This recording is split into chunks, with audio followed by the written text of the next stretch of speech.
আজি বনাই আছোঁ ট্ৰেণ্ডিঙত থকা বইল চিকেন দেই মোৰ ষ্টাইলত। এইখিনি বস্তু যিখিনি দেখিছে খালি বিলাহীটো যে আপোনাৰ পুৰি লৈছোঁ, বাকীখিনি চব কেঁচা বস্তুৱে লৈছোঁ আৰু কেঁচা হালধিটো লৈছোঁ। বিলাহী, কেঁচা হালধি আৰু এই ৰঙা জলকীয়াটো যে দেখিছে এইকেইটা বেলেগকৈ পেষ্ট কৰি ল'ম। তাত অকণমান কাশ্মীৰী ৰেড চিলি আৰু ধনিয়াটো দেখাবলৈ থাকিলে ধনিয়া অকণমান দি মই এইটো পেষ্ট কৰি লৈছোঁ দেই বেলেগকৈ। আৰু বাকী আলু, চিকেন আৰু পিঁয়াজখিনি নিমখ অকণমান দি গোটেইখিনি সানি লৈছোঁ।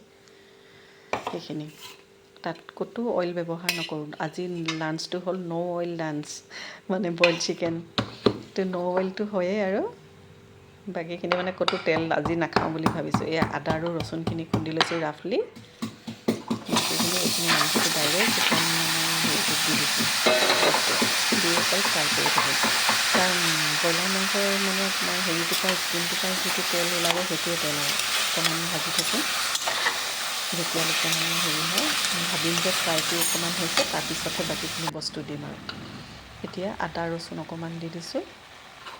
আদা ৰচুনটো মই একেবাৰে নিদিওঁ, অলপ লাষ্টলৈ থৈ দিম, মানে খোৱাৰ আগে আগে অলপ দি দিলে যে গোন্ধটো বহুত ধুনীয়া ওলায়, বিশেষকৈ বইল চিকেনত আৰু। এইখিনি এইবোৰ পেষ্টটো যে কৈছিলোঁ বিলাহী, হালধি আৰু ধনিয়া আৰু ৰেড চিলি পাউডাৰৰ পেষ্ট, চব নাকি ধুনীয়া লাগিছে ন কালাৰটো।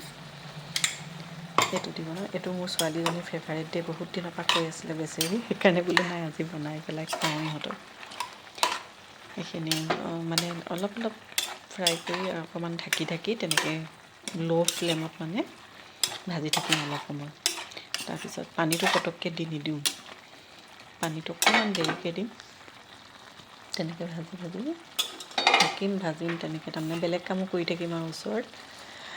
এতিয়া পিঁয়াজ পাত আৰু ধনিয়াটো অকণমান ইয়াত দিছোঁ, অথনি সেই পেষ্টটোত অলপ দিলোঁ দেই। ধনিয়াটো সৰহকৈ লাগে কিন্তু, তেতিয়াহে মানে তাৰ হেৰিটো গোন্ধটো, কাৰণ বইল চিকেন ন বেলেগ মছলা নাথাকে যে, সেইটো কাৰণে পিঁয়াজ পাত ধনিয়া ইহঁতৰ গুণকেইটাই মানে পূৰা ওলাব আৰু সৰহকৈ দিলে।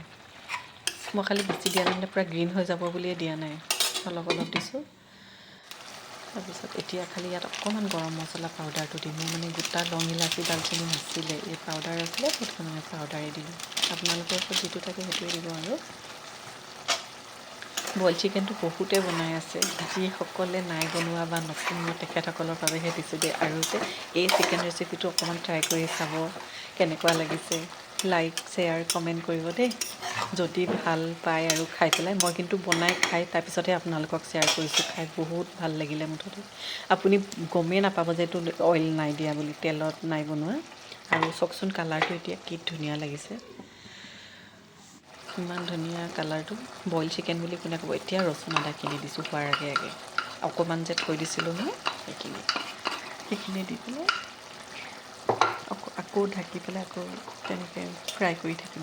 তাৰপিছতহে পানী দিম মই, তেতিয়া মানে অকণমান শুকান নিচিনা হ'ব, তেতিয়া পানী দি পেলাই উতলাই বইল কৰি দিম আৰু। মই বইল বস্তুটো মানে কি দেখি আছোঁ ন, খালি বৰ বগা হৈ থাকে যে, মোৰ মানে খাবলৈ ইচ্ছা নাছিলে, কিন্তু ছোৱালীজনীয়ে ইমান কৈ আছে মা বনোৱা না, সেইটো কাৰণে। এতিয়া অকণমান হেৰি দি দিছোঁ, জালুকৰ গুড়া, তাৰ গোন্ধটো ওলাব। গোন্ধটো এয়া ভাত বনাই হৈ গ'ল, এফালে ভাত বনাই আছোঁ, এফালে চিকেন তুলি দিছোঁ পূৰা গৰমে আৰু হ'ব খাম। এয়া চালাড অকণমান বনাই ল'লোঁ, আজি বোলো ভাজি চাজি নাই, অইল নিদিয়াকৈ খোৱা।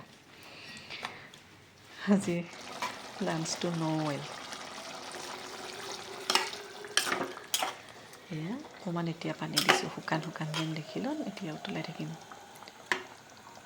বহুতে ডাইৰেক্ট পানীখিনি উতলাই তাতে চব বস্তু দি তেনেকৈ কৰে, চবৰে বেলেগ বাৰু ৰেচিপিটো। মই এনেকৈ মোৰ ষ্টাইলত বনাই চাইছোঁ, মোৰ ষ্টাইলত এবাৰ বনাই খাই চাব আৰু কমেণ্ট কৰিব দেই কেনেকুৱা লাগিলে। এয়া সজাই দেখালোঁ, কেনেকুৱা লাগিছে কমেণ্ট কৰিব।